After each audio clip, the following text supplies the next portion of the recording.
Well, hello everyone, and good evening.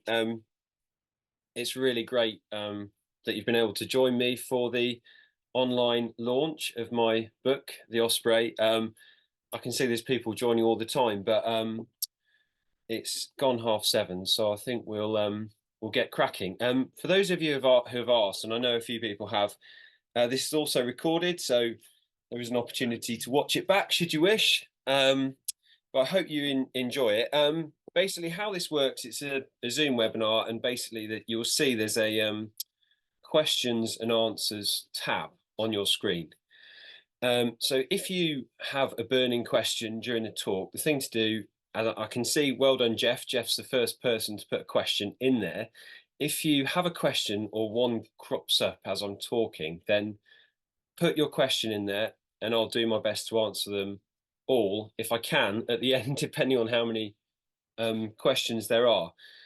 I know many of you have already pre-ordered a copy of the book, which is published by Bloomsbury in the Poison Monograph series, and I'm really grateful for everyone who's done that, and also to everyone who contributed to the book. And I know that some of you who are joining tonight have made contributions in some way, so I'm really grateful.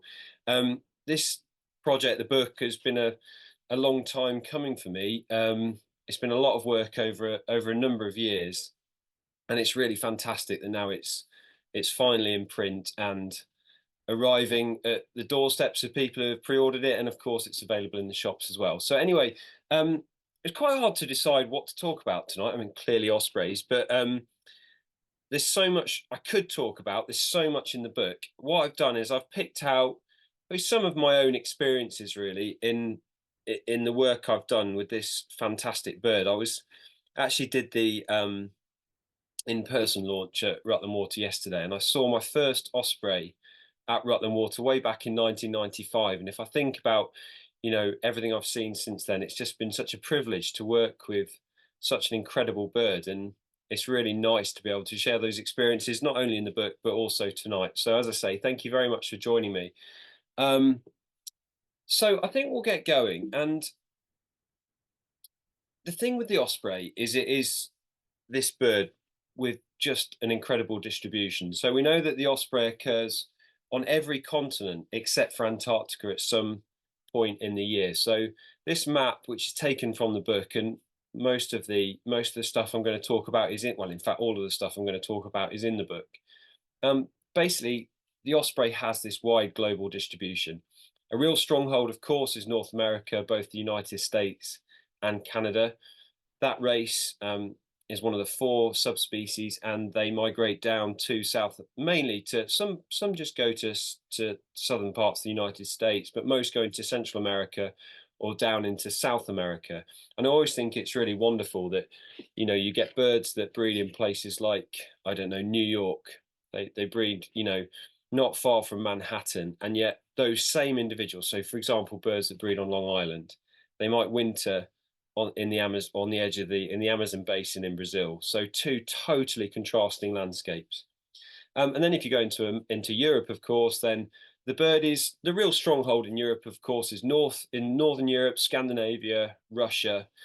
But increasingly, the osprey is a bird that is on the up. Of course, the birds in Europe migrate south to sub-Saharan Africa, and those further east in Russia, sorry, they migrate down to the Indian subcontinent, Southeast Asia. Likewise, birds that are breeding right up through um, a long way, long way east in towards China and that kind of area. So the Western Palearctic birds migrate south for the winter. And then, of course, you've got the two subspecies which are sedentary. You've got Pandion haliaetus ridgway, which is in the Caribbean. They're sedentary year round, and then Pandion haliaetus cristatus in Australasia. That's been a source of some controversy because there was a period when that was recognised as a separate species, but that's now gone back to subspecies status. So there's four races of the osprey. My talk primarily, obviously, concentrates on the European subspecies, so Pandion haliaetus, just because that's the bird I've had the privilege to spend my career so far working on, but there's a wealth of work and research and conservation that's been done on ospreys around the world. And hopefully in the book, I've tried to cover as much of that as possible. And I have to say, it was fantastic to really read about some of the studies while I was researching the book. And I think the great thing about ospreys is that it's a species that we do know a lot about, but we're learning stuff all the time. And I think that really does come across in the book. And I have so much respect for all the people who are researching ospreys and doing fantastic conservation work with the species around the world. And also for people who simply take an interest through webcams and so forth. So, it's a species that generates a huge amount of public interest. And I think one of the amazing things about the osprey is its ability to live in a variety of habitats. If you think of ospreys in Europe, and particularly Northern Europe, then they're really synonymous with, northern forests and places like that. So this is a photo taken from a drone by Dennis Kittel in Belarus. There's about 150 pairs of ospreys breeding in Belarus, mainly in forests and bogs. And, that's the kind of habitat many people associate with ospreys in Europe. And yet, if you then go across to somewhere like Cape Verde, so that archipelago, off the West African coast, 200 miles off the African coast, there the ospreys inhabit a totally different landscape, and many of their nests are on cliffs or, as this one, on the ground. Of course, if you go to North America, then again, you've got differences once again. And the real stark difference between ospreys in Europe and those in North America is the fact that the North American birds are so much more gregarious. They live alongside people, and really that is due to the fact that historically there's just simply not been the persecution that there has been in Europe. Sadly, as we'll come on to in a minute, the persecution of ospreys in Europe has led to the population being fragmented compared to historical times. In North America, they faced other challenges. DDT was a major problem for ospreys in the 60s and the 70s and resulted in massive populations declines. But thankfully, through translocations and through natural recolonization, the species is really on the up. And in North America, then they nest alongside people. They're just like this photo, often in urban areas where you can virtually walk underneath the nest and just look up at the ospreys. So it's a difference. It's a bird with different characteristics in North America, but we're just starting to see the birds in Europe behaving similarly in some places. So they are becoming more habituated to people in some places, but they're still much more wary of people. Then if you go down to Australasia, again, you've got birds in a variety of habitats. This is a photo taken by Andrew Brooks in coastal Australia and South Australia, and you can see there it's on a rock pinnacle on the coast, and again they nest in a variety of habitats. I've been lucky enough to see ospreys in Australia, and amazing the different places that they do inhabit.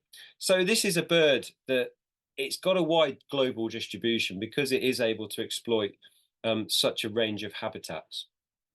I'm going to focus really on the story of the osprey in Britain, which I think is it's a story that's been told many times, but it's quite easy to forget just how numerous and widespread the osprey once was. Now, if you go back to Mesolithic Britain, which admittedly is a long time ago, it's thought that there were as many as 3,800 pairs of ospreys in Britain. So just think about what that might look like now. That's the sort of number we really should be looking to restore in this country. We know this is a bird that can do very well in the British Isles, and wouldn't it be fantastic at some point in the future that there's that kind of number? But the bird, it suffered widespread persecution, but during the 10th and the 11th centuries, we know it was still fairly widespread and numerous. But when Britain became Catholic and fish was eaten on a Friday for religious reasons, and then later during the Victorian era when birds of prey were routinely persecuted, this is a bird that suffered very, very drastic declines. But we know that even in the 17th century, when Shakespeare was writing his plays, it was still a bird that was fairly numerous. So the only Shakespearean quote I remember off by heart is from the tragedy of Coriolanus, and you'll see why. he'll be to Rome as is the osprey to the fish, who takes it by sovereignty of nature. If Shakespeare was referring to ospreys, then he must have thought that most people would have going to his plays at the time would have recognised what an osprey was, and that in itself shows you that this was a widely distributed bird. But as I said, as time progressed, then persecution became an issue, and the osprey was one of the species that had a bounty on its head, so people were actually paid to eradicate it. And fish-eating species like the osprey, like the white-tailed eagle, were some of the earliest species to suffer persecution. And in fact, the bounties that were paid for white-tailed eagle and osprey were the highest bounties paid at the time. So the thing was, there was selective persecution which removed the bird. And one of the key reasons was just direct competition with humans for fish. So this quote from William Turner, it really sums it up very well. The osprey is better known today to Englishmen than many who keep fish in stews would wish, for within a short time it bears off every fish. Stews was a name for ponds where fish were kept. So, this just shows you that people in charge of those stew ponds would have really disliked ospreys, and they would have done everything to eradicate them. And it was because of that relentless persecution that the osprey was wiped out from, certainly from England. So we know that the last pair in England nested in near Monksilver in Somerset, not far from Exmoor, in 1847. So, from being very numerous and very widespread, it was completely eradicated from England. Likewise, disappeared from Wales. In fact, it disappeared from Wales much earlier than England. And then in Scotland, again, it was pushed to places where there were few people. It was originally thought that the osprey completely died out in Scotland, but some research that's been done by Roy Dennis has indicated that actually it possibly didn't completely die out in Scotland. So some birds persisted. And of course, during the World Wars, then people clearly, understandably, weren't really concentrating on monitoring Britain's birds. And so there probably were isolated breeding attempts. We know now that, occasionally a pair will turn up in a new place. And if one of them doesn't come back, there might be a single lone bird for a few years, then it might be joined by another one. So there probably were these isolated breeding attempts. But it wasn't until the 50s and particularly the 1960s that the osprey began to recover. And really now, thanks to the conservation work that's been done by many people, the sight of an osprey taking a fish, whether it be from a reservoir, whether it be from a Scottish loch, whether it even be from a trout farm like here in Rutland, it's a sight that's welcomed and celebrated. And that really shows you how the fortunes of this bird have changed. And there are two people who I think we should pay special thanks to for the recovery of the osprey in Britain: George Waterston and Roy Dennis. This photo was taken when they were on Fair Isle in 1968. Roy was the warden at Fair Isle Bird Observatory, and George Waterston was the head of the RSPB in Scotland. Both of them really need no introduction. They're real visionaries, real pioneers. And it was Waterston who made the really visionary decision to publicise the location of the Lochgarten nest. Now, during the 50s, ospreys returned to Lochgarten, and the early breeding attempts weren't publicised, it was kept quiet. But the nest, despite the fact there was Waterston initiated Operation Osprey, where they guarded the nest round the clock, the nest was still robbed. And he felt, Waterston, having experienced, those profound disappointments, he felt that maybe a completely different tack needed to be taken with those birds. So rather than hiding them away, rather than keeping them quiet, how much better would it be to open that nest up to the public and to encourage people to come and see them? And hopefully, in that way, build up public support for the conservation of this very special bird. So in 1960, they did that, and they opened it up. And one of the people who Waterston asked to be a warden at Lochgarten was Roy Dennis. So in the top left-hand photo there. And that summer, they welcomed 14,000 people to Lochgarten, and that really created a model for the modern day ecotourism that we see at many osprey visitor centres around the country, Rutland Water and a range of others. And that was a really visionary decision, because there were many people at the time who didn't agree with it, but Waterston was absolutely determined it was the right thing to do. And what it did is it, of course, it built up public support for the conservation of not just ospreys, but rare breeding birds. And then during the 60s and into the 70s, a key conservation measure was to protect the birds that were breeding, whether that was through round the clock watches, because egg collecting was still a major issue in the 60s, the 70s, and into the 80s. Um, but also to monitor that growing population. So Roy Dennis instigated a colour ringing scheme that's still going today. Um, and also, crucially, they started to learn that building nests for ospreys was a really effective way of encouraging the birds to spread to new areas and to ensure that if a pair were breeding, that they were successful, because the nests that were built by people typically didn't collapse in the same way that some natural nests are prone to. And what that all meant is that the Scottish population increased at a really quick rate. So, well, maybe not a quick rate. That's perhaps not the right way to say it, but it increased continuously, really, through the decades, slowly to begin with. But then, as the number of birds increased and the number of fledged young increased, then obviously the population began to increase at a faster rate. And by 1996, a really significant milestone was reached. That's when there were 100 pairs of ospreys in Scotland. But despite the osprey's amazing ability to disperse, despite the fact that it can migrate 4,000 miles on migration, the colour ringing was showing that males in particular are highly site faithful. They want to come back to the place they regard as home in order to breed. And what that meant is that despite the fact that the population had grown numerically, geographically, they were fairly slow to spread to new areas. So in 1996, the bulk of the ospreys in Scotland was still in Strathspey, Murray, Highland. So, the regions where traditionally it was a stronghold. There were other pairs further south, but essentially it was still very much confined to that core area.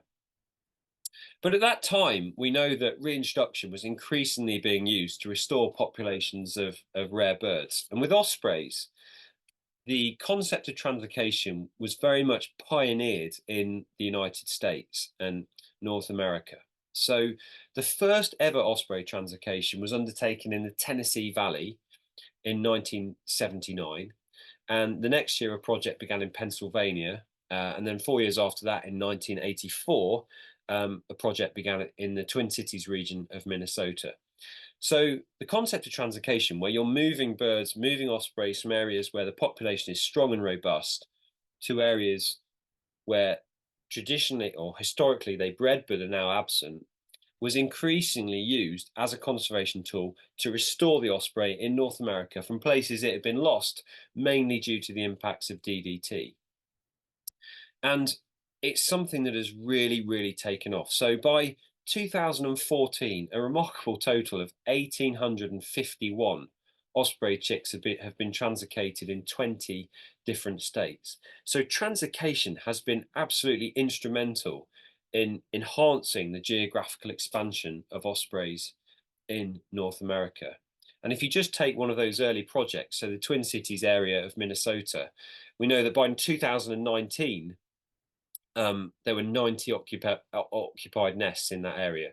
So it really does show you that this is a highly, highly effective way of encouraging the osprey to spread to new areas. And you're using the bird's own breeding biology to do it, because you're basically moving the birds before they've had a chance to imprint on an area, and you're basically encouraging them to regard the translocation site as their natal site. So that's the place they return to in order to breed.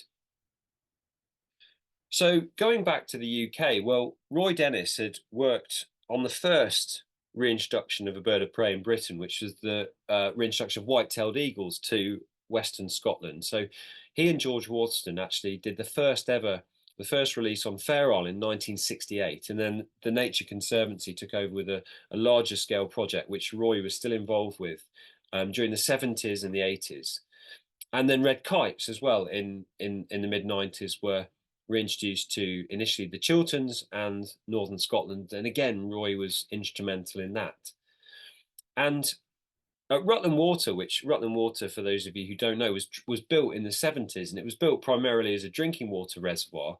But conservation was very much incorporated into the planning and the construction and the management of the site. So there's a big nature reserve designated, and because the site's so big, 3,000 acres of water, it obviously immediately attracted ospreys on migration. And in 94 and 95, birds spent the summer in the area.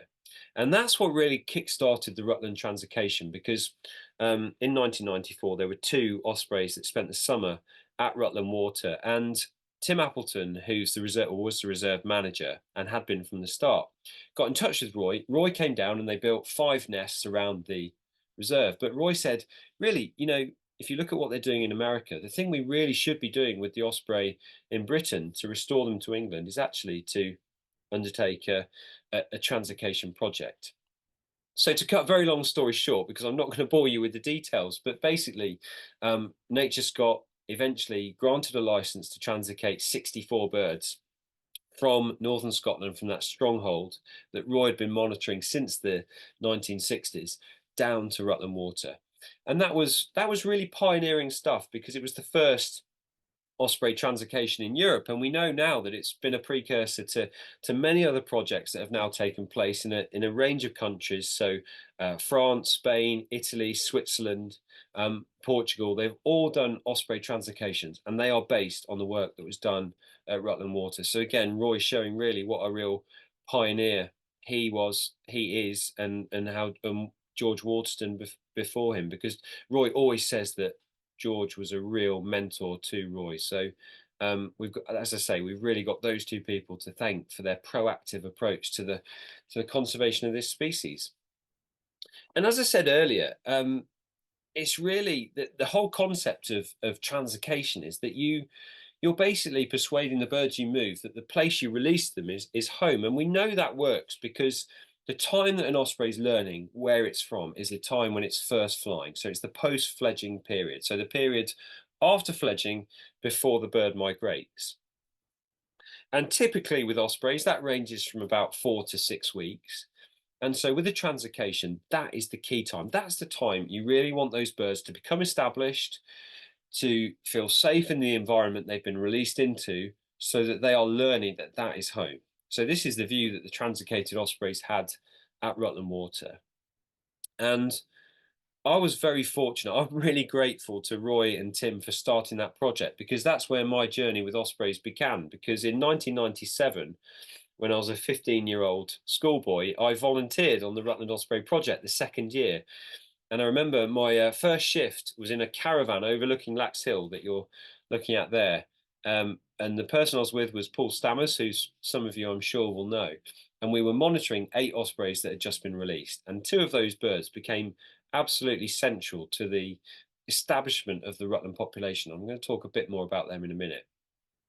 But the key thing with the translocation is that those birds build up their strength before migration, because we know that whether it's a translocated osprey or a wild fledged osprey, the first migration is an incredibly challenging time for those birds. So it's a time when a significant proportion of mortality unfortunately occurs. And we were fortunate in the late 90s, when this project was underway, that satellite tracking technology was evolving all the time, and it had been developed to such an extent that you could put a transmitter, or transmitters were small enough to put onto a bird like an osprey. And once again, Roy and others, Pertti Sarola in Finland and other people, were real pioneers of this technology.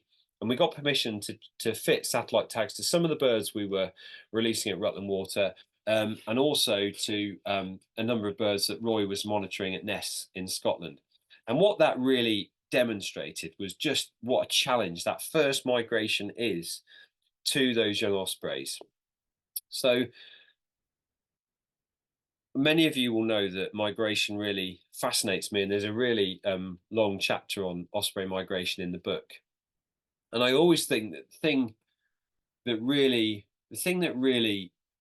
I think makes the osprey so special is this migration, the ability of ospreys to migrate 3,000-4,000 miles to wintering site, and then to return to the same place in order to breed.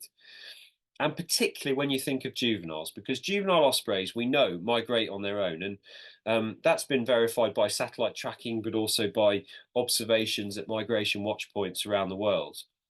And so we know that unlike some birds that migrate in family groups or mixed age flocks, ospreys are basically migrating on instinct. So they're not following their parents, they're not following older, more experienced birds, they're not learning from them. They're basically migrating on instinct. And ospreys use a process called vector summation, which essentially is migrating in a certain distance for a certain distance in a certain direction. So for an osprey from the UK, that basically means migrating southwest. And the problem with that is that if you're migrating southwest, that's okay if the weather conditions are pretty benign. If you've got a tailwind, even better. But if you encounter crosswinds, then you can very easily be blown offshore. And what the satellite tracking of ospreys has shown us over the years is that juvenile ospreys, because they're migrating on instinct, but because they haven't done the journey before, they're prone to being blown offshore or off route by crosswinds. However, if you're an adult osprey and you've done the journey before, if you're being blown off the favoured route, you actually know that that's happening. And at some points in your journey, that's fine. You just let yourself be blown off course because there's no point reorientating at that point. But at other times, when you're perhaps being blown into a hazardous area, you will know, the bird will know to reorientate itself. So a bird, when it's faced with crosswinds, will either drift with the wind, it will compensate for the wind, or in some cases, it will overcompensate for the wind. And what we found with the early satellite tracking of ospreys is that they were very prone to being blown off course. And one of the best examples is this bird, which is SS Case. That was a juvenile female that Roy tagged in northern Scotland. And this bird, as you can see there, did this incredible migration across the Atlantic. So it flew 2,500 kilometers in 64 hours. And basically what happened, there was a low pressure system over Portugal, and the bird got blown around that low pressure system. And it was lucky for it that it did, because eventually it was blown onto land and it reached Portugal. But it was very lucky. And having endured such a torrid sea crossing, it actually then stayed in Portugal and it wintered in Portugal. But the amazing thing with this bird is it survived and it subsequently came back to Scotland and it bred for a number of years. So it was a bird that had a lucky escape. It survived its first migration, but it had a very close call. And we know that sadly, many of the ospreys that leave Britain on their first migration in the autumn sadly end up drowning at sea. And another bird that just emphasises this very well, and some of you have heard my talks before, will have seen this before, but this migration track never ceases to amaze me. This is Stan, who was a juvenile male that Roy tagged in 2012, I think it was. And you can see here that it did this incredible 8-day migration to Cape Verde. Now, if you look at that track, it's actually really not far off being a perfect migration track to Senegal. It's not too dissimilar to some of the adult birds that I'm going to show you in a while. But you can see what happened. It reached the southwestern tip of Portugal, and then there were easterly winds that basically meant that it just continued on that same southwesterly course across the sea. So it did 980 kilometers in 25 hours to Lanzarote, and then it did a further 1,500 kilometers in 33 hours to Cape Verde. So an amazing flight over the sea. And what's really interesting is that there's been some interesting work on osprey genetics done by Flavio Monti and others. And what they found is that the population on Cape Verde is closely related to Northern European ospreys. So we think it seems likely that the sedentary population that now breeds on those islands in the Atlantic probably descends from vagrant birds that were blown off course and then settled on those islands. So when Stan arrived there, we were really interested to see whether he stayed there or what. And sadly, after a week, transmission ceased. And so what that indicated is that probably he continued on that southwesterly course. But of course, then there's a huge expanse of the Atlantic Ocean before you get to Brazil. So he probably died in the sea. But it just shows you the capacity of these young ospreys to do incredible flights just, a few weeks after fledging. And we also saw, of course, that it's not just the Atlantic Ocean that's a big threat to young ospreys on their first migration. We also know that the Sahara Desert is a very challenging time for a young osprey. For a piscivorous species, it's not somewhere you want to linger for too long. But the adult birds will typically try and take the fastest route across the desert while not overexerting themselves. So limiting their times to daylight flights when thermals are available, and I'll talk about that a bit later. But some of the juveniles don't use the most direct route. So this was a translocated male that we released in 2000. You can see that it flew across the Sahara. It took well, from the 9th of September to the 15th of September.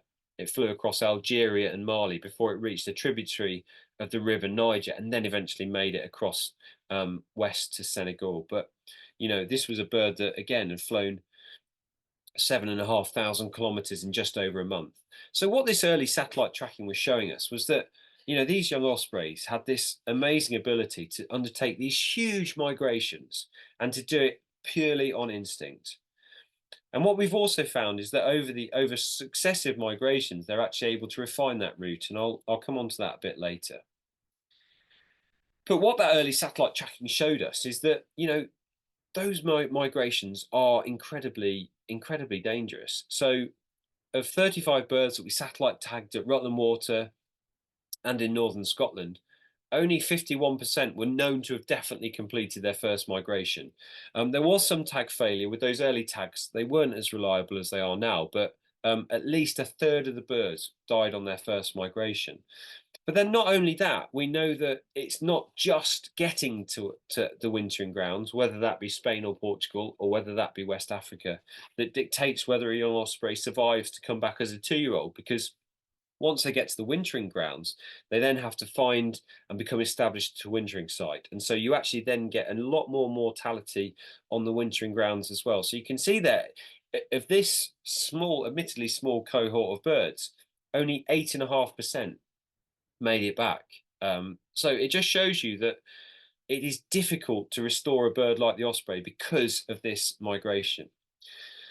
But fortunately for ospreys in Rutland, and actually for the recolonisation of ospreys in England and Wales, a number of those original translocated birds did come back to Rutland Water. And one of those first birds that I was watching as a 15-year-old volunteer in 1997 was this bird, 0397. He became better known as Mr. Rutland over the years for good reason, because this bird, he was the second translocated bird to come back in June 1999 and was the first to breed in 2001. And he continued to come back to that Site B nest just close to Rutland Water between 2001 and 2015 and raised 32 chicks at that time. But I think in some ways, even more impressive than that is the number of his young that came back. But before I move on to that, I think one of the things that really I think is so interesting about ospreys is how we recognise particular individuals, how those individuals become known to us. And I think there is no more exciting thing really than seeing an osprey back at its nest site, but not just an osprey back at its nest site, a bird that a bird that you might have been following for many years, and to see that bird back on its nest in the spring, for me, is one of the highlights of the year. It's really special. And for 03, he kept coming back to that same nest year after year after year, and he was nearly always the first osprey back in Rutland, and quite often the first osprey back in the UK overall, often around the 15th, 16th, 17th of March. And one of the people who's been instrumental in monitoring and conserving ospreys in the Rutland water area over the years has been John Wright, and many of John's photos and also some of his artwork are included throughout the book. And one of the things that John was able to identify over the course of a number of years is that the underwing markings of the ospreys is a really good way to identify them. So of course, when a bird's got a colouring, course you can identify who that is by the colouring. But John worked out over the years that if you look at the carpal patch and also the underwing coverts, you can see there are different marking specks and dots and so forth on those underwings that don't change once they become an adult. So they are consistent. So year to year, you can identify that bird almost like you can with a human fingerprint. And so what that means is that for a population like Rutland, where there's a relatively small number of birds, John was actually able to document every bird in the population. He had a folder which showed every bird and the underwings. And so we were able to identify the birds not just by their colourings, but by their underwing markings. So John really pioneered that technique, which is now used all over the place. There's a bit more about that in the book. But anyway, what I was saying about O3 is that he was such one of the reasons he was such an important bird was because not just because of the numbers of young he produced, but the number of those young that actually came back. So you'll see from those stats earlier that that first migration is an incredibly demanding time for ospreys, and many young birds just don't make it back. But we might on average expect something like 25 or 30% of ospreys to come back. With O3's offspring over the years, 40.6% of those birds returned to Rutland Water or to the UK. And what that meant is that his progeny have played an absolutely key role, not only in the establishment of ospreys in Rutland and the East Midlands, but also in Wales, and also more recently down in Poole Harbor in Dorset. And it's really fascinating to see that some years, for example, 2004 and 2005, those 2 years just had two chicks, but in both cases, those two birds came back. So 100% success rate, and those individuals then became key birds. So one of the offspring in 2004, and that was the year I remember when we were watching the Site B nest around the clock, and myself and John Wright were the two night watchmen. So we were the people paid to sit in the shed and monitor the nest through the night with a range of different volunteers who came along to help us. And we weren't using these modern thermal images. We were using these image intensifiers that gave you a kind of reasonable view of the nest, but it was quite an amazing experience, really. Anyway, 2 years after fledging, 5R came back, and eventually in 2010 he paired up with an unringed female on the nest at Manton Bay.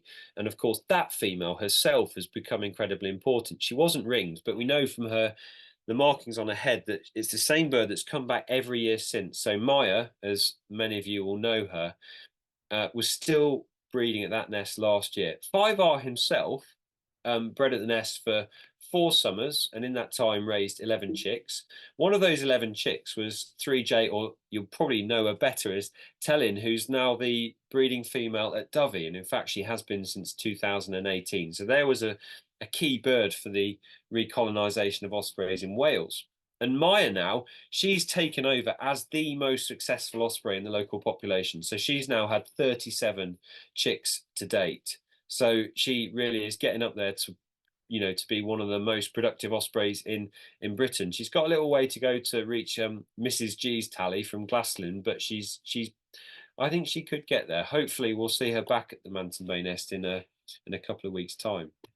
And the Manton Bay nest has become a cornerstone of the Rutland Osprey project, and there's the camera that you can watch, but also it's become a key part of the kind of engagement that really has become such a great way. The Osprey's become such a great tool for engaging people in nature, whether they be young people in schools, whether they be people who go out on boat trips on the Rutland Bell. But the Osprey is a bird that really can encourage people to take more of an interest in the natural world. Then another of the birds the other sibling, 5R sibling from 2004 was this bird, 5N. So she's there carrying a fish being chased by a red kite. Now she actually proved to be an incredibly successful osprey. So she was the first bird to breed on the Linden nest with a translocated male 0897 in 2007 and 2008. And then they moved to a nest we call Site N, a private nest in Rutland, and she continued to breed there every year till 2022, with 3 different males over the years. Was it 4? I think it's 4 actually. Anyway, one of the offspring that she produced was 2410, who bred from 2018 to 2020 at Brenig in North Wales. I know Kim and Giuseppe from Brenig are watching the talk, so hello to you two. But yeah, so again, it shows you that the Rutland translocation really did have a very important, made a very important contribution to the recolonisation of Wales by ospreys. Then if we go to 2000 and another year to 2009, in 2009, again, there were just two chicks on the Site B nest, but both came back. And the female of those two chicks was 0009. And she was a bird who first bred in Rutland, actually in Northamptonshire in 2014, at a nest we call Site K. And she's continued to breed there with the same male, 0609, every year since, and has reared a total of 19 chicks on that nest. One of the chicks that they produced on that nest, CJ7, of course, now is the breeding female at Poole Harbor. So there's another link to another osprey population in England.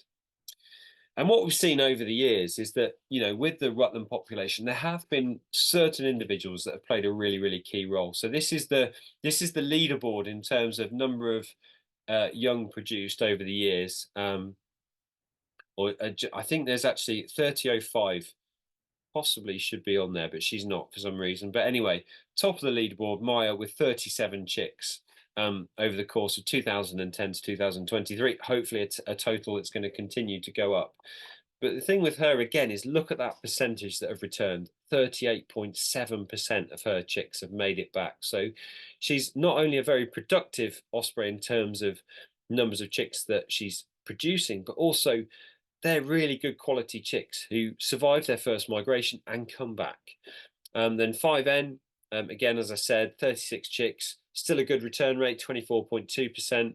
And then 03 there, look at that, 32 chicks, 40.6%. But actually, the bird with the best return rate was 03's partner from 2003 to 2008, 0508. Sorry, 0500. She produced 17 chicks over the course of those years of breeding at Site B with 03, and 41.2% of those chicks made it back. So, you know, fantastic. So you can see that there are birds that not only are really productive, but they produce really high quality chicks. But then there's also another factor that comes into play, because if you think about the maps I showed you earlier about young birds being blown off course by easterly winds, we know that in years where there's a prevalence of easterly winds, many young ospreys will be lost in the Atlantic. And likewise, when the birds get to West Africa, if they get to West Africa and it's been a wet, rainy season and there's loads of wetland habitat, then those young birds are more likely to survive. And what that results in is that some years you get really good return rates, you get really good recruitment of 2-year-old birds into that potential pool of breeders. So, for example, this just shows you the percentage of chicks returned to the Rutland water population between 2010 and 2021. So chicks fledged those years that then came back. And you can see there that it does fluctuate quite widely. So in 2016, you can see there that 40% came back. Likewise, 2021, 41% of those birds came back last year in 2023. And we know that actually 2023 was a brilliant year for 2-year-olds returning to England, because when I actually looked at the figures for Cumbria and Kielder, the return rate of birds for England as a whole last year was over 50% of chicks survived. And we think that that probably is because that autumn, 2021, presumably fewer birds were lost at sea. When they got to Africa, there was probably more ephemeral water bodies. It had been a wetter, rainy season. And so more birds were able to survive. Other years, like look at 2018, less than 10% came back. So what you start to see is that the quality of the adult birds is a factor in how many of their offspring return, but also the environmental conditions on the first migration and when the birds first get to West Africa. And it's not just us who have noticed this. Roy's got similar data from Scotland. And in fact, it was Roy's original data from Scotland that prompted me to look at these return rates for Rutland water. And also in Sweden, they've noticed something similar. And again, they came to the same conclusion.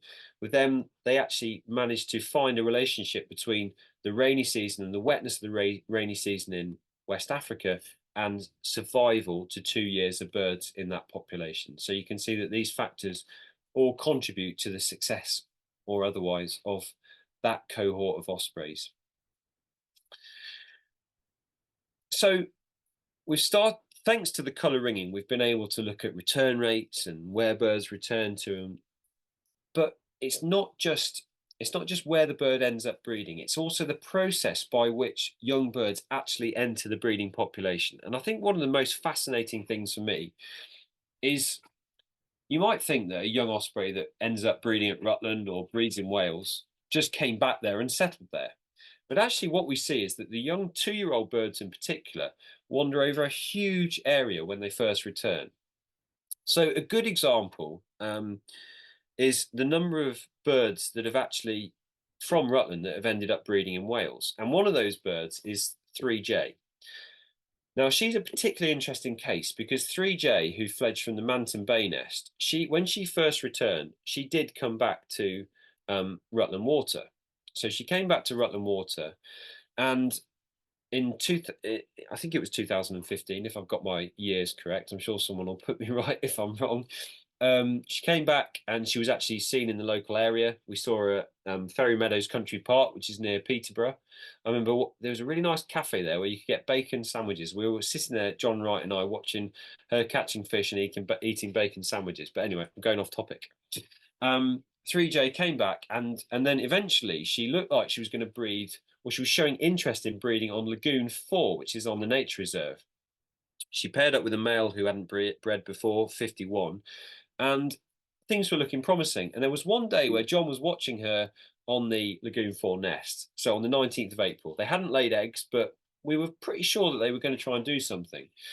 But at 3 o'clock that afternoon, John saw her circle up over the nest and then drift off west. He didn't think much of it, but she disappeared off. And then amazingly, we got a call from the Glaslyn Wildlife in North Wales in the Glaslyn Valley. At 2050, she was seen intruding at the Glaslyn nest. So in 5 hours, she had flown something like 230 kilometres. Now, if I'd got in my car and driven along the M6 round Birmingham, I probably wouldn't have got to Glaslyn as quick as 3J did. So it just shows you that the birds are able to cover really significant distances in a relatively short space of time, which we shouldn't be surprised about because of the migration. But this colouring data just really brings these kind of movements to life. And really, it's because the birds are able to move around like this that it's no surprise that birds from Rutland Water have ended up breeding in Wales, and likewise, immigrant birds from other populations of such as Scotland have ended up breeding in Rutland. But the other thing that's really interesting is that ospreys that are moving away from their natal site are much more likely to settle in areas that already hold breeding ospreys. And one of the reasons we know this is by looking at the movements of satellite tagged birds. So this is Rothymercus, who I'm going to talk about again in a minute. But Rothymercus came back, tagged by Roy in 2009 on the Rothymercus estate, where he got his name from in Straths Bay, migrated down to West Africa, and then came back for the first time in 2011. And those orange tracks there are his movements in Scotland and also Northern England, because he spent a lot of time in Cumbria when he first came back. And you can see there he ranged from Cumbria right the way up to Orkney, but also visited, much of the Highlands, also the Central Belt, and then right down to Cumbria. By the time he came back to his or came back for a fourth summer in Scotland, you can see there his home range or his summer range had drastically reduced and eventually settled to breed in Perthshire. So you can really see how those initial explorations are all over Scotland. But actually, when you really look at that data in much more detail, what you find is that all the places he was visiting, or many of the places, were places where there were ospreys. So what that bird is doing is he's building up knowledge of where there are breeding ospreys. And of course, that is then key when it comes to him finding a nest for himself. And satellite tracking has also shown how, in some cases, it can be really difficult for birds to become established at a particular nest. And the best example we've got of this is S1. So S1 fledged from the Manton Bay nest in 2015. And then when he came back to Rutland, we actually, with Roy's help, we caught him and fitted him with a satellite tag so we could understand the movements of young birds as they tried to enter the breeding population. And I'm really glad we did tag S1 because we got some fantastic data. And the data that was particularly interesting was from 2020, because that summer, S1 initially paired up with a female at the site R nest in Rutland. Now, that was a nest where 28 10 had been breeding, but 28 didn't come back. And so his mate was on her own at the nest, and S1 moved in, paired with the female. Female laid eggs. They began incubating.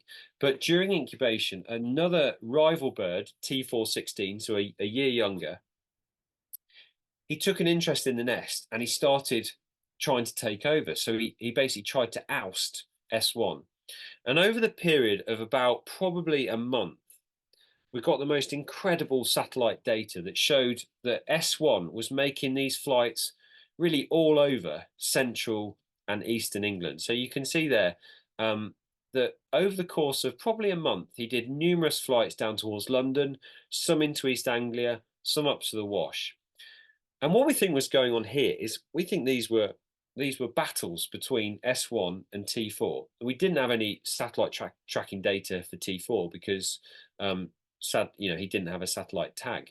But we know from our own observations that sometimes when you get these young birds fighting over a nest, they can disappear for a day at a time. And what this data seems to show is just what a huge area those birds might cover when they're chasing each other. So we think in this case, that's T4 and S1 chasing each other over huge areas. And we know that because although it was difficult to monitor the nest that year because of COVID, we know that both S1 and T4 were coming back to the nest at different times.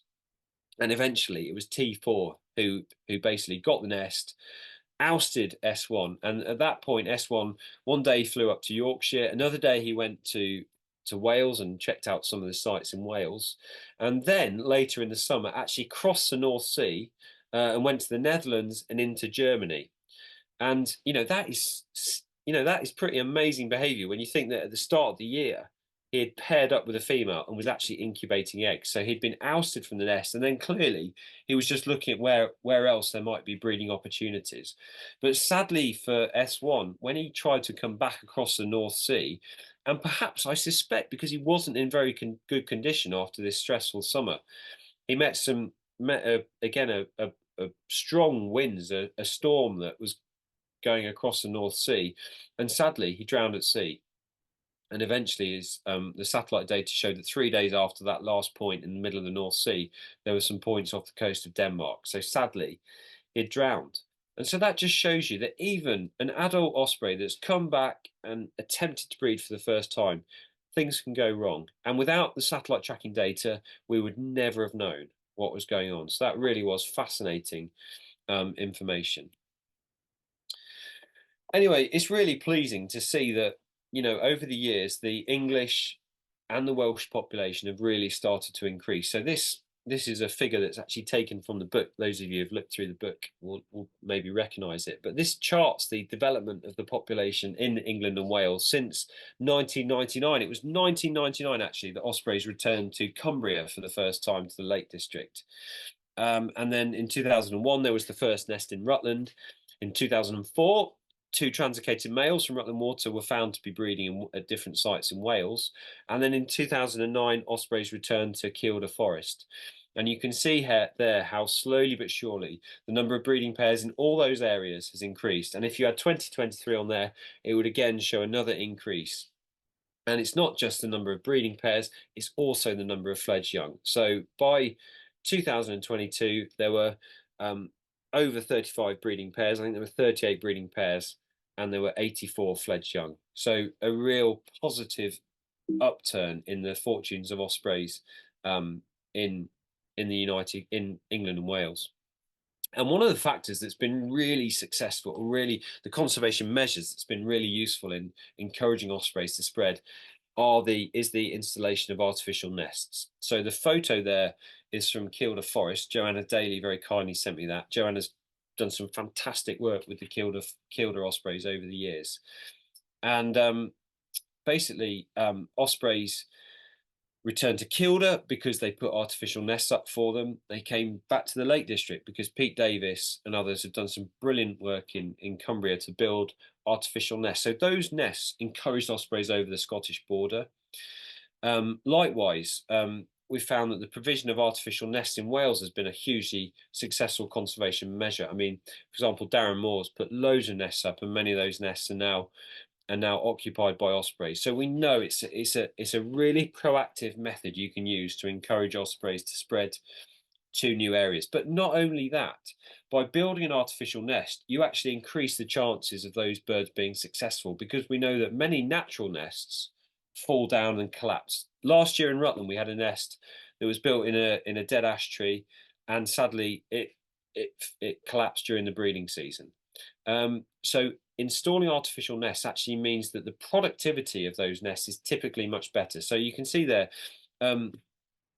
with data from the various sites from Cumbria, Kielder, Rutland and Wales, you can see the productivity of birds breeding in natural nests that the ospreys have built themselves is 1.63 young per breeding attempt. So that's when at least eggs are laid. Then for rebuilt nests, so that's nests where an artificial nest has been built in a tree where the ospreys originally built a natural nest, the productivity goes up to 2.16 young per breeding attempt. Likewise, artificial nests, so this is a site that's been built by people and has been subsequently occupied by ospreys, 2.10%. So you can really see how the productivity of those artificial nests is significantly higher than natural nests. And that's mainly because those natural nests are much more prone to collapsing. So it's a highly effective conservation measure, not just encouraging ospreys to spread to new areas, but also ensuring that those birds that do breed are more likely to be successful. So well done to everybody who's putting artificial osprey nests up. And one of the places where people have put artificial nests up is Poole Harbor. Initially, those nests didn't work, and that's not surprising, because really artificial nests are much more likely to be successful in areas that already hold breeding ospreys. They can encourage them to spread to new areas, but it take much longer. And that's because males generally will return close to the site they fledged from in order to establish a breeding territory. So if we were going to restore ospreys to the south coast of England, then translocation was clearly the most effective way.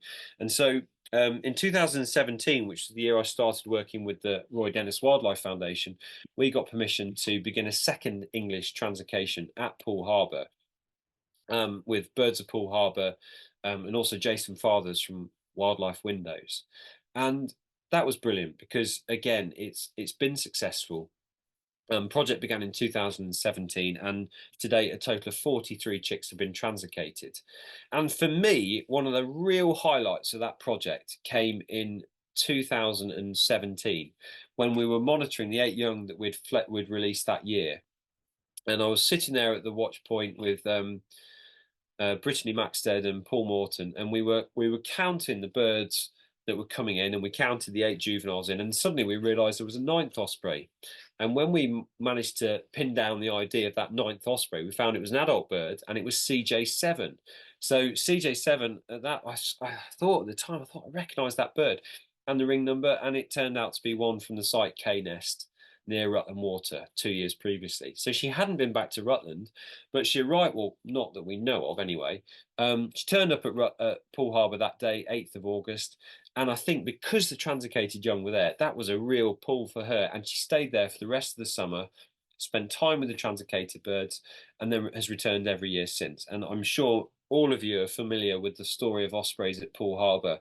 CJ7 paired up with one of those original translocated males, LS7, in 2019, and we really thought they would come back and breed the next year, but sadly LS7 didn't come back. But then thankfully in 2022 CJ7 bred successfully with another translocated male, 022, and raised 2 chicks. Sadly one was predated by a goshawk after fledging, but then last year of course they had 3 chicks. So really fantastic that the Rutland and Dorset populations have kind of joined up in that way. We're hopeful for this year because last year a second translocated male was present in the area, and I think because of Poole Harbor's location, because so many females pass through, there's a good chance that male 374 will find a female and may breed this year, touch wood. And then of course, just like the Rutland water birds, 2 translocated females have so far bred in Wales, at private nests in North Wales, and then also last year there were 2 others present. So there is a chance this year that there's going to be 4 Poole Harbor translocated birds that return to breed in Wales, which is brilliant because that's what these translocation projects are all about. They're about linking populations and joining them up, because ultimately that's what we want. You know, we want to get back to the days when the osprey was a common bird. We don't want them to be a rare bird. We want them to be widespread and common and for people to enjoy all over the country. So I think it's fair to say that translocation has really had a very positive impact on the distribution of ospreys in southern Britain. But the other thing that we've been able to do over the last couple of decades, and something that I've been absolutely privileged to be involved in, is the satellite tracking of ospreys and to learn about their migration. And I always think it's a bit of a misnomer to say they're the Rutland ospreys or the Welsh, the Dovey ospreys, the Glaston ospreys, whoever they are, the Kielder ospreys. They're not really, because when you actually think about the time that the birds spend in different places, the birds actually spend more time on the wintering grounds than they do on the breeding grounds. So in some ways, we should call them the Gambian ospreys or the Senegalese ospreys. And they do have the most incredible lifetime. When you look at the journeys that individual birds make over their lifetime, the distances they cover, the landscapes they see, it really is quite an amazing thing to kind of comprehend. And I think one of the most satisfying and interesting things for me is tracking known birds and understanding where known birds go for the winter. So the map on the right there is taken from my PhD thesis, which I finished in 2017.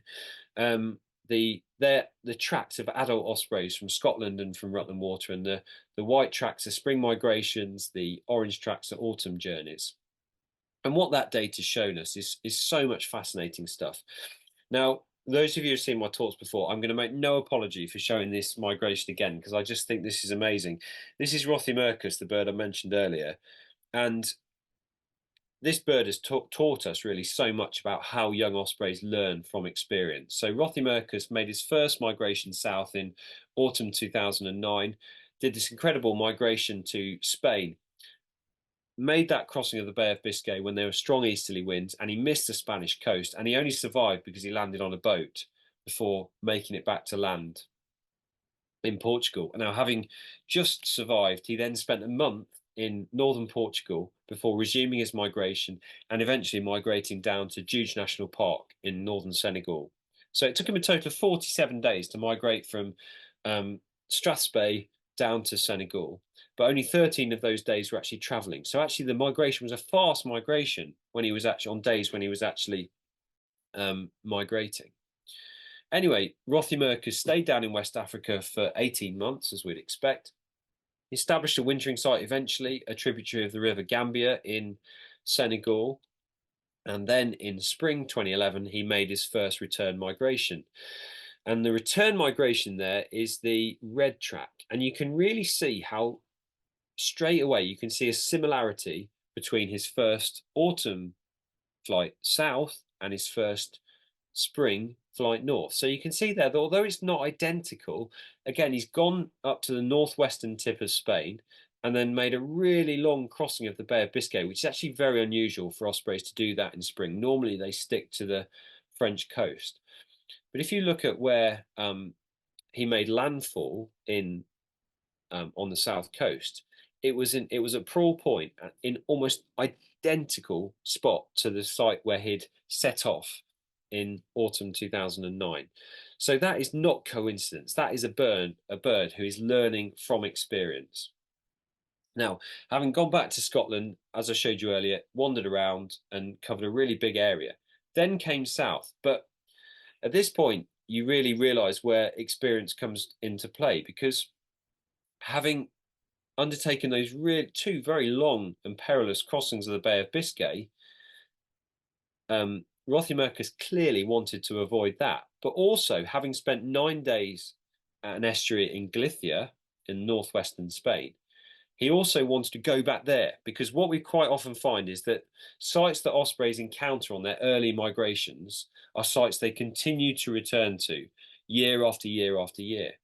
But in order to get there without flying direct across the sea, you have to do a very long dogleg. And that's what Rothiemurcus did. So he flew down the French coast and then along the north coast of Spain to go back to Galicia. So straight away you can see how he's learning from experience. So that dog leg was 450 kilometers further, but it meant he didn't have to make that long flight over the sea. Then, when he got to southern Portugal, look at that. He sets off from exactly the same location as he did in autumn 2009, but there were easterly winds. So he's blown off course. But now, being an adult bird with previous migratory experience, he was actually able to detect he was being blown offshore and made it back to land. But did an amazing flight, 1,278 kilometers in 24 hours before making it back to Morocco, and then migrating back to that same wintering site in the Gambia in Senegal on that tributary of the river Gambia. And over the years, that tag continued to work for 5 years. And you can see there the spring journeys in white and the autumn migrations in orange. And you can really see there are certain things that we particularly learned about osprey migration from this particular bird. So you got that unusual dog leg, which was caused by those first difficult crossings of the Bay of Biscay. Then clearly a goal area in northern Spain. So we now know that ospreys have 2 or 3 goal areas on their migration that they go to every year. So although their path between those areas will deviate according to weather conditions and so forth, they will actively navigate towards those spots when they want when on their journeys, because they will visit them every spring and every autumn quite often. Sometimes it's a goal area in spring or a goal area in autumn, but often it's both seasons. So these places they encounter on their first migration, which are usually just due to chance, they actually become integral to how they then migrate in future years. Obviously, Rothiemurcus established a regular wintering site after an initial 6 months of wandering around West Africa.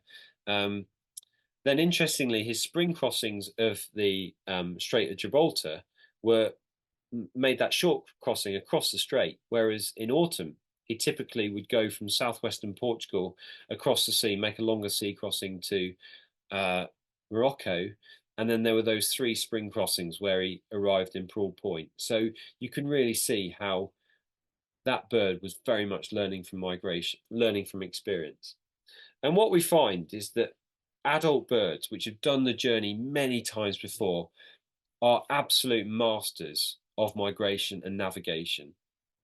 And I think, a good example of that is this bird. This is Blue XD, which again is a very experienced male that was breeding in northern Scotland. And you can see that he did the most incredible journey at the start of his migration one year, all the way from Strathspey to Extremadura in 36 hours. So 2,001 kilometers. And that bird picked the perfect day to leave. Tailwind, clear skies, and obviously sensing that was the perfect time to go, that bird made that really long flight. So unlike a juvenile that's got blown out to sea and has basically kind of has to make a long flight just because otherwise he's going to die in the sea, this is a bird that's actually making a long flight purely by choice. It knows that it's the optimum time to leave. Its young have finally left, and it sets off, and it makes up for lost time, because what we found is that the later departing males are more likely to make long flights at the start of their autumn migration like this, and that's probably because they sense they need to crack on with their migration in order to get back to their wintering site and reclaim their regular wintering site that they go to every year. And the other thing that we've been able to do with the satellite data is to actually not just understand where the birds are going, but how they're actually migrating. And I think this again is really fascinating, and I could talk about this for ages, but I just want to show you this animation, which shows a cross section of Blue XD's migration as he went across the Sahara. And you can really see here how this is classic soaring gliding flight. So climbing up on a thermal and then gliding down, climbing up on a thermal, gliding down. And it's by using soaring gliding flight that ospreys are able to minimize energy expenditure and get across the Sahara. But the osprey is what's known as a facultative soaring migrant. So they will use soaring gliding flight when there are thermals available, but when there aren't thermals, they can still cover long distances on migration by active flapping flight. They've got long, narrow wings, which reduce drag and make flight less energetically costly. And that means that they can make these long flights across the sea, mainly by flapping flight. And where if they're if they're experiencing poor weather and there's not thermal updrafts, they can still make good progress. So in spring, when the birds are trying to get through bad weather, that's why quite often the weather might have been terrible, but ospreys will still make it back to their nest site in the spring because they're able to migrate in poor weather, which some other raptors, which are more reliant on soaring gliding flight, are not able to do.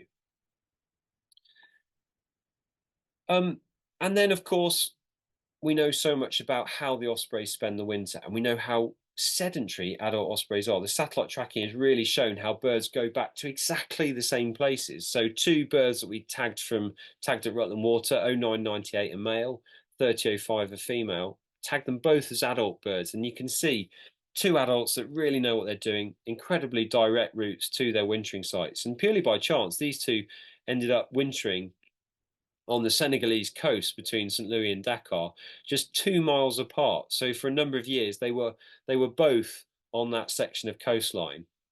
And you can see there's just, it's actually not the same year, but you can see there, the map there shows migration data for a whole winter period, and you can see how similar it is. They're basically spending the vast majority of their time sitting on the beach and then flying out to shore once or twice a day to catch fish. So they just have the most predictable sedentary routine all the way through the winter, and then at some point in early March they head off to back towards their breeding site.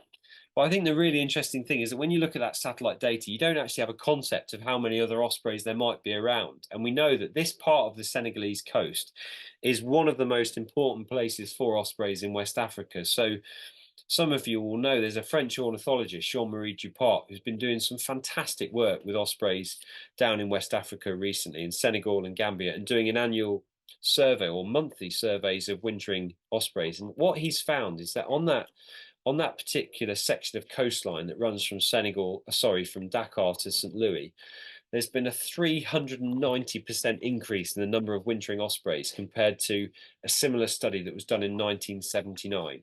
So you can really see that it's perhaps not a surprise that both 3005 and 0998 were wintering on that section of coastline, because it's an incredibly important place for wintering ospreys from Europe. And the really interesting thing is Jean-Marie will go along those beaches. You'll see ospreys from Germany, from France, from Scandinavia, and they're all birds that are going back to exactly the same section of beach every year, which I just find incredible. So 3005 and 0998 would have known their neighbours. They know that's the German bird there, that's the French bird there. And I just think that is just remarkable, really, when you think about it.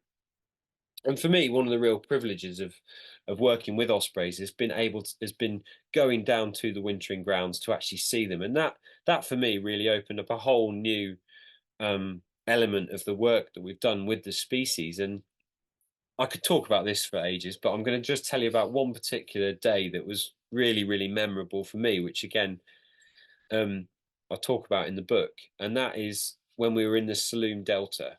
So the Saloum Delta is, for those of you who don't know, is again a really important place for wintering ospreys in West Africa, in Senegal. It's a huge area of shallow tidal water, mangroves, and it's full of ospreys. We saw, on numerous trips there, we've seen colour-ringed ospreys from Scotland, Germany, France, Latvia, all over the place. And there was one particular day when we were out on a boat and we saw this osprey. And John Wright, my colleague, was in the front of the boat, got a photo, and we could see it had a blue ring on its right leg. And we thought, blue ring right leg, that could be the proverbial needle in a haystack, because what we really wanted to do on these trips was to find an osprey from Rutland. So we inched our way towards the bird, but sadly it flew off and we weren't able to ID it. Next day we were supposed to be doing something different, but we were like, we can't leave that bird there. We need to go and see if we can ID it. So the next day we organised another boat trip, and we went out that evening, beautiful evening, stunning evening light. And there's John at the front of the boat. We went back to the same spot and we saw the bird sat in the same place, and it flew off. But this time it flew towards us, circled over the boat, and we could see it was 32. So a male that had fledged from the Manton Bay nest a few years previously, and it was now breeding at a site in Northamptonshire. So that was just fantastic. And it's really a miracle that I didn't capsize the boat, because it was just such an exciting moment. And 3 years later, we went back to the same place, and there he was, 32, back in exactly the same place on his wintering grounds. So just fantastic to see. But the trips to West Africa also showed us that there are threats to ospreys on that part of the coastline. So sadly, a lot of those, or most of the threats, are anthropogenic. So we know that discarded fishing nets are a major problem for not just ospreys, but migratory birds. There's plastic pollution. There's also a growing threat from overfishing, which is often associated with fish meal factories, which have started cropping up along the West African coastline. So there are threats to ospreys, and we felt that because in Rutland and in the way that many other people had done in other parts of Britain, we thought there was a really good opportunity to use the osprey as a flagship species to raise awareness of some of these conservation issues. So just like we've done in Rutland, we'd set up a education project, worked with local schools, and this was led by a Gambian bird guide, Junkung Jadama. And JJ took groups out, showed them ospreys, talked about some of these conservation issues. And the great thing was that the message started to spread through the communities. So local football team in Tangier, a fishing village in the Gambia called Osprey FC, other schools who organised beach cleans, and then other young people who really took an interest in nature conservation. And one of the girls there in the top right hand photo is Nafi Sarr, who's now training to be a bird ringer at the Cartong Bird Observatory. And Cartong Bird Observatory do some brilliant work with young conservationists. So it's really pleasing to see that this work was having an impact. And it actually is one of the things that led me to setting up the charity that I set up in 2018, the Osprey Leadership Foundation, which actually works with young people at the two ends of the Ospreys flyway in the UK and the Gambia to really, hopefully, to help them to find their voice and to kind of inspire and enable them to make real positive change for the environment, to help them to recognize that they, even in these early stages of their career, they can really make a difference for nature. And that's what we need so much at the moment. And just recently, we've partnered with the Gunjo Project to undertake a really exciting project where we've got some young conservationists in the Gunjo Birding and Nature Club who have been trained up to lead younger school children from the local area to teach them about migratory birds, about ospreys, and the value of conservation. So that's really, really fantastic. And we're very pleased to be working with the Gunjo Project on that. And then at Rutland Water, we've got a similar group of young people, the Osprey Leaders Group, who are doing similar stuff here. So this is brilliant because this is, again, the Osprey inspiring the next generation of conservationists at both ends of the flyway. And just before I finish, I want to just remember somebody who, again, was a reason that we know a lot about ospreys in West Africa, Chris Wood. Chris was a really good friend of mine who many of you know very sadly died very unexpectedly just before Christmas. Chris was a volunteer on the Rutland Osprey project, and he came on many of our trips to West Africa. Was a real supporter of the Osprey Leadership Foundation, and he had a real passion for going to the Gambia and looking for colour-ringed ospreys. And perhaps the bird that he was most closely associated with was 5F, who now breeds at Llyn Clwedog in Wales. Chris found her at her wintering site in December 2013, first sighting since she left Rutland Water. And he went back there many years subsequently to see her, and many other people have seen her in Gambia and in Wales more recently. So it was really, really sad to lose Chris, but Chris was a real supporter of the Osprey Leadership Foundation and really could see the value of using the Osprey to hopefully inspire people about nature at both ends of the flyway. So I'm very grateful for all the support that we got from Chris. Anyway, that's about it. I've gone over time. I'm sorry, but I thank you for sticking with it, and I hope you've enjoyed that.